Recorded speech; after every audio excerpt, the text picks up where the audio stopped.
freaking hell. Uy! Ay, lang ang tao dito. Gago! Taray! Mukhang interesting to. Like, from the creator of Green Bones and Firefly. Shucks! Grabe acting ni Barbie dito ah. Kumbaga parang monologue lang yung mga nangyayari dito. Sinong sila? Sino sila?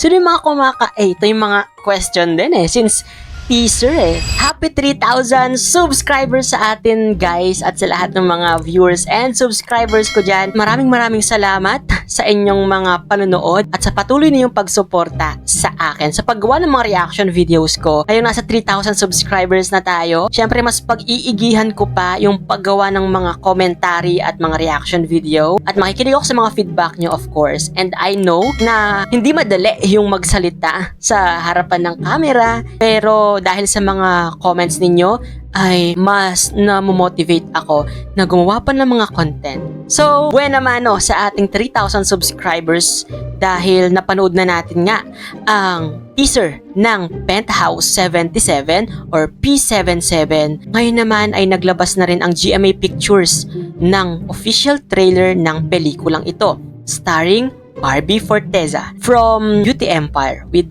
Kailin Alcantara. At ang ganda nun, no? K-drama ang atake, tapos nakakabitin nga lang. So, speaking of Barbie Forteza, panoorin na natin itong official movie trailer ng P77.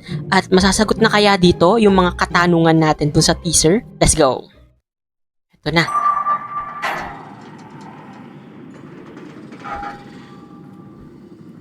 Ma'am Sonia, kailangan ko po ng trabaho. Hindi po kayo magsisisi. Baka ikaw ang magsisi. Lakas mo ka, alam mo yon Adam family ni dito, ni Jackie Lo Blanco. Uy!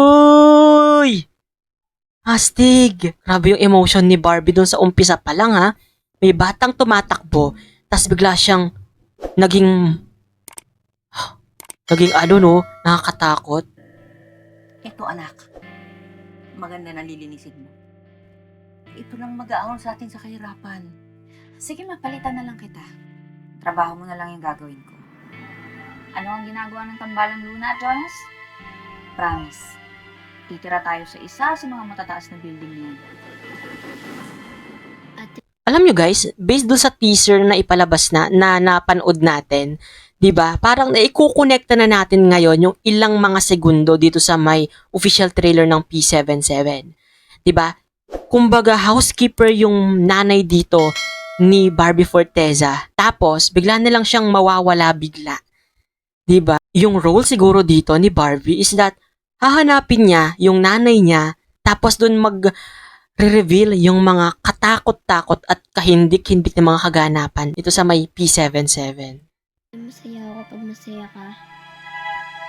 Bakit sabi mo malungkot dito? Alam mo kung ano to dati? Morgue. Shucks!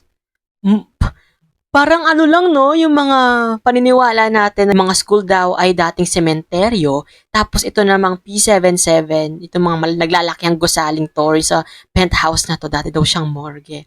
Ang dark!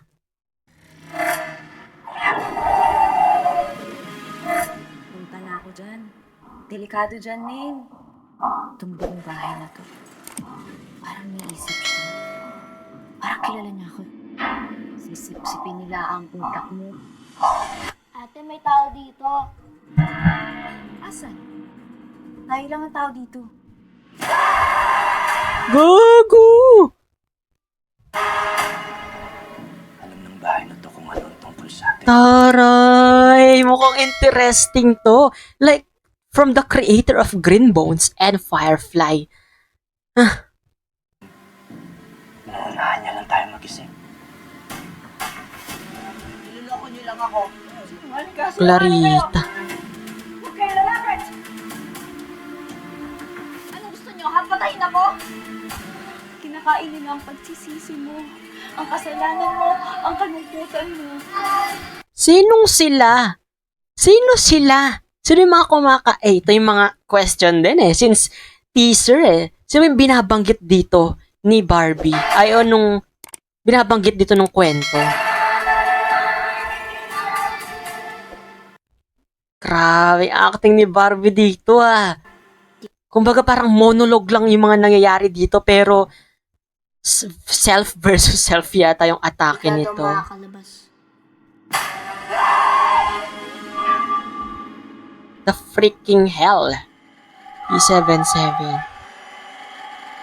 Di mo kaya. Ang astig.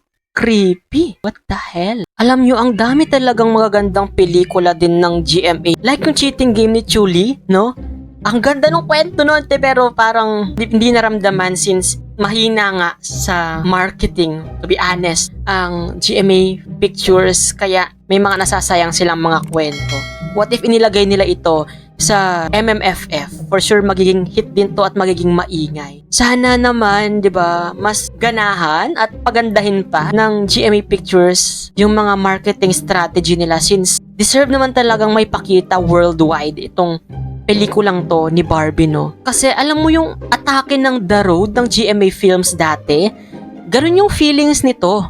Alam mo yung pagka-dark nung The Road, dalang-dala ng pelikulang ito. At the same time, yung kwento na mapapaisip ka, ano ba yung nangyayari? 'Di ba? Parang dadalhin ka rin nung pelikula sa mismong loob ng kwento. Ganon yung atake nung The Road. At feeling ko, ganon din yung atake na gagawin nila dito sa may P77. To be honest, nakakapanindig balahibo to. 'Di ba? Yung mga, I think may mga visual effects din tayo makikita dito. Tapos, interesting din yung arte ni Barbie dito. And I think, iilan lang yung mga character dito. No? Parang, iikot lang sa mga piling character yung kwento dito. Pero, parang monologue yung atake nito. No? Sarili mo na lang talaga yung kalaban mo. Sarili mo na rin na lang din talaga yung kabatuhan mo ng linya dito. At, mukhang kuhang-kuha din yon ni Barbie. Yon, malapit na to. Na-excite na rin ba kayo guys sa pagpapalabas nito? And hopefully na marami ring mga cinemas ang maka-acquire or mag-open at maipalabas tong P77. Kayo, napanood nyo na ba itong full trailer ng P77? Ano yung masasabi nyo? Natakot ba kayo? Namangha ba kayo? Kinilabutan ba kayo? Let me know guys in the comment section yung mga insights and comments nyo about this P77 full trailer. And ayun, maraming salamat guys. Kung gusto nyo palang ma-shoutout sa next video ko, mag-comment lang kayo dyan guys ng masasabi nyo yung sa may full trailer ng P77. At sa next video ko ay isa-shoutout ko kayo. So yun, don't forget guys to hit that subscribe button and that notification bell para like ang updated sa mga videos na i-upload ko pa. This has been CJ guys, your man of letters. Stay safe and stay motivated. Thank you for watching. Bye-bye!